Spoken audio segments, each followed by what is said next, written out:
the Honorable Kristi Noem.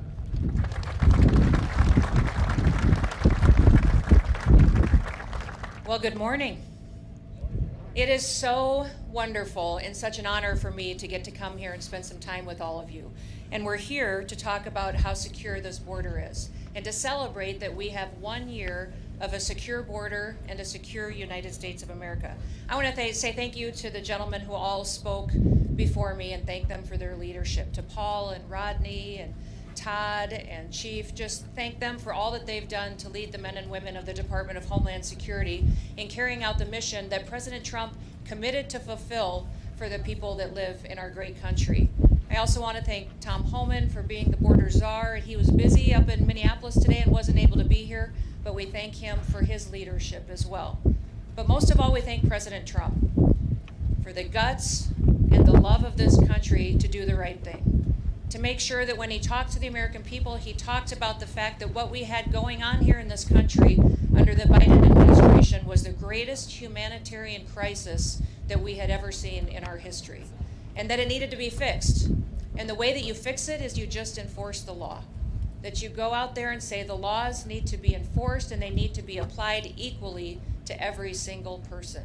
And that Americans come first because they're the people who have built this country, and that they're the ones who are here working jobs and putting their kids through school and doing the right thing to make sure that our freedom and our liberties are secured. So I want to thank him for his leadership, for the fact that he told the American people what we needed. He said we needed a wall, and we have a wall, a big, beautiful wall that President Trump also wanted painted black so that it would endure for a long period of time, that it would look like the strength and stamina that the American people have, and that it would be something that would continue to protect us for generations to come. But I also wanted to come here today and thank all of you. I'm looking out in this group of individuals and I see a group of patriots, people who stepped up during difficult times and led us through challenges, but also are still here today making sure that we continue down the path of what we committed to the American people. I want to thank all the individuals I see from CBP, from ICE, the Coast Guard. I see our law enforcement partners, the Department of War, National Guard, all of our local sheriffs and law enforcement that have partnered with us, and then those individuals who kept the faith, that came alongside of us and encouraged our law enforcement, stood beside them and supported them and their families. We know that no one can do their job with excellence unless their family's okay and they're taken care of and that things are right at home. And so those individuals in this community that supported our law enforcement through those times are incredibly important, and we're grateful for them. The high degree of talent and experience that we have here today is a testament to not just President Trump's commitment, but also to the people that have secured the border and have also worked every single day to make sure that America is safe again. In President Trump's first year back in office, we've delivered the most secure border in American history. And we did it with the immediate aftermath we were facing from that humanitarian crisis that was created from Joe Biden's open border policies. It is so quiet here now today that sometimes we even forget how bad it was just a little over a year ago. And the importance of the accomplishment that has happened over this last year cannot be forgotten. Hardworking Americans all along this southern border were devastated. They were trying to do their jobs, educate their kids, and protect the future when they were handed this humanitarian crisis and saw the horrors of what was happening when millions of people were crossing our border unvetted, when they were trespassing onto private property. We had crimes being committed. We saw women and children being trafficked, people dying, and crimes continued to be perpetuated as people were allowed to come into the country unvetted and unstopped. You know, yesterday I was in Eagle Pass, Texas, and I had the chance to tour the border, not just with our Border Patrol agents, but also with the Texas National Guard and the Texas Department of Public Safety. And we looked at some of the areas that were the hardest hit during the Biden border policies. In September of 2023, Eagle Pass saw an unprecedented crisis face them. In fact, they had to declare a state of emergency due to the rush of illegal aliens that were coming into their town and through their community to get into the United States. On one day, they saw over 10,000 people come through that area to get into the United States unvetted and illegally. In just a couple of days, it doubled the population of their town.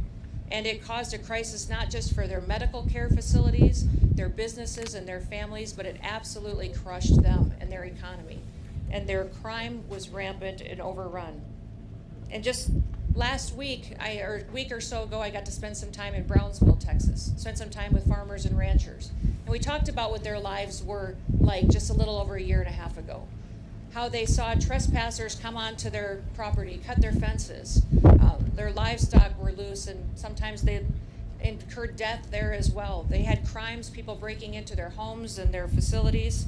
They were finding dead bodies on their ranches. In fact, we saw unprecedented death from those illegal migrants that were coming into our country because of the heat exhaustion, and they also were forced into water, and people were drowning because of the crush and the push to take advantage of those open border policies.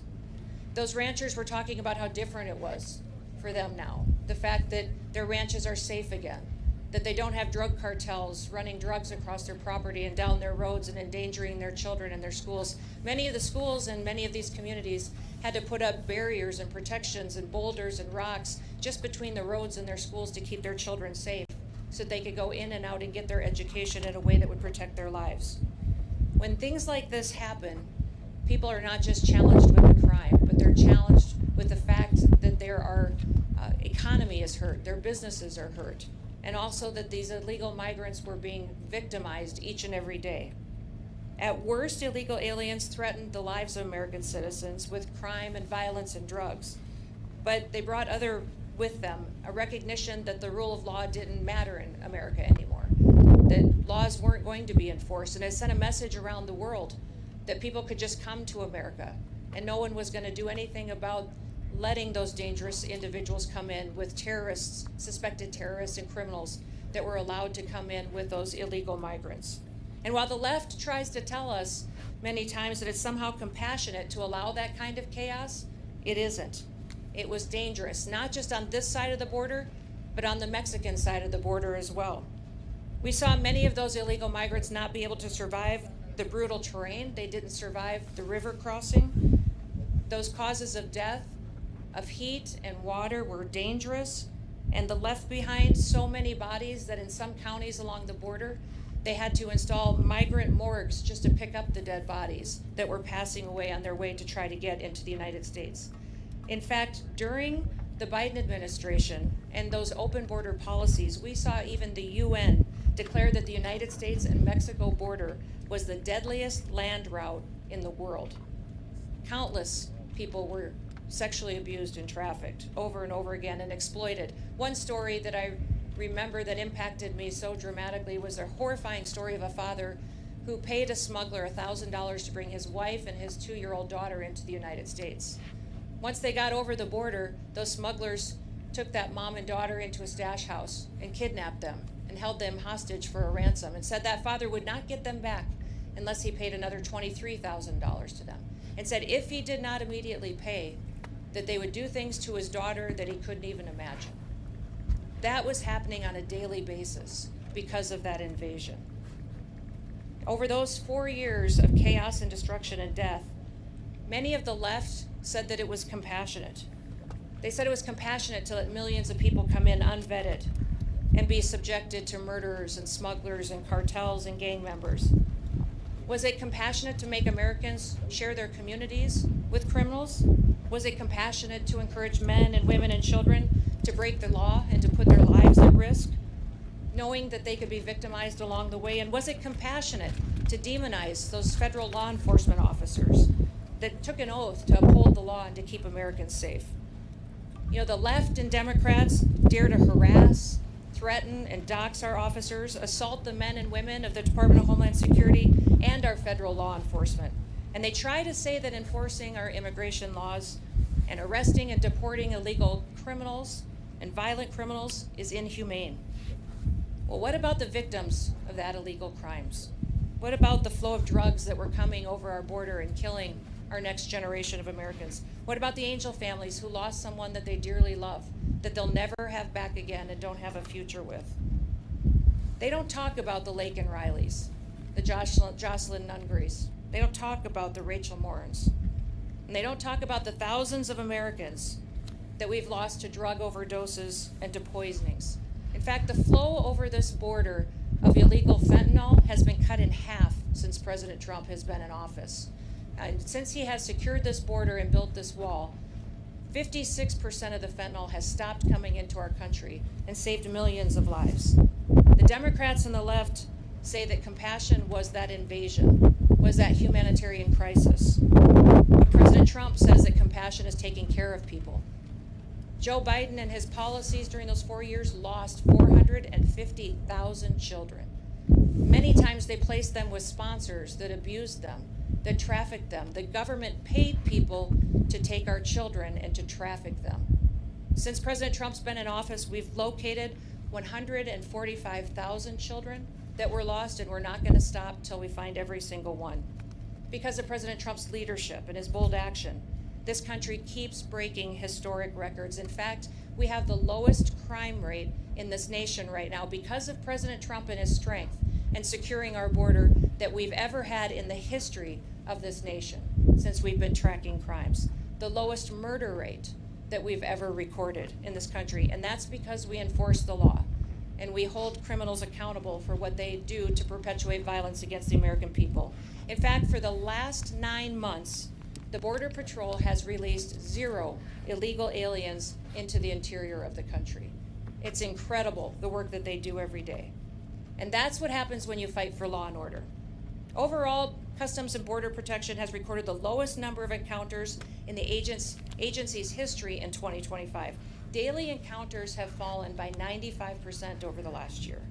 While the daily average of apprehensions in the Biden years was over 5,100 per day, in the last year it was less than 250. In addition to keeping the illegal aliens out, we're also protecting the American people from the deadly drugs that are coming in. And just in 2025, CBP seized over 600,000 pounds of illicit drugs. The death rate and the fentanyl deaths in this country have dropped in 1 year under President Trump. Because he secured the border, fentanyl deaths have gone down 30%. We can't wait to continue to keep working to save more American lives. We have to continue to keep ramping up our efforts and do all that we can to protect our children. And we're thankful for President Trump's vision to invest in technology, invest in people, and invest in the resources that we need to do our jobs. He did it in 1 year.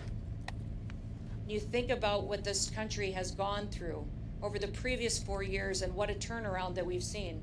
Because we have a president in the White House that puts the American people first, it's incredible. President Trump believed that we still have a country, and he believed that it was a country worth fighting for. Now we're hard at work to make sure it stays that way. And when the American people put President Trump in the White House, they said enough is enough. They chose him, they chose law and order, they voted to build the wall, they voted to send President Trump back to the White House. And it reminds me of John Adams. He said back in history, when they were building this country and founding this country, he said the very definition of a republic is a government of laws, not of men. We are a government of laws. We are a republic. And for 4 long years before President Trump, we saw what it was like when people put men above our laws. We saw how people were victimized and hurt and abused. And Americans didn't want to live like that anymore. The beauty of our republic is that our people have the freedom to choose. And when they elected President Trump, they chose differently. They chose someone who recognized that a country with no border is no country at all. A country that doesn't enforce its laws is a lawless country. We had never experienced the kind of chaos before in recent history that we saw during the Biden administration. And the American people rejected it. They rejected it and its lawlessness and chose to return to law and order. And with President Trump and all of you great law enforcement officers in front of me and those across the country that do their work every day, we've got a promise of a bright future and a promise of an amazing country for years to come. You have stood up and stood on the line to make sure that we have freedom and liberty for our children and our grandchildren for years to come. Thank you for the work that you do. I pray every day that God will continue to bless you. Bless the work that you set your hands to and your families. They'll continue to bless this great country and keep his hand upon it and his presence throughout it so that we would know that we are all Americans, and we're all here because we recognize we are a beacon to the world. The rest of the world follows America because we are the ones that provide the hope and the future for what the entire world should be. So may God bless you, and thank you so much for being the great Americans that you are. Thank you.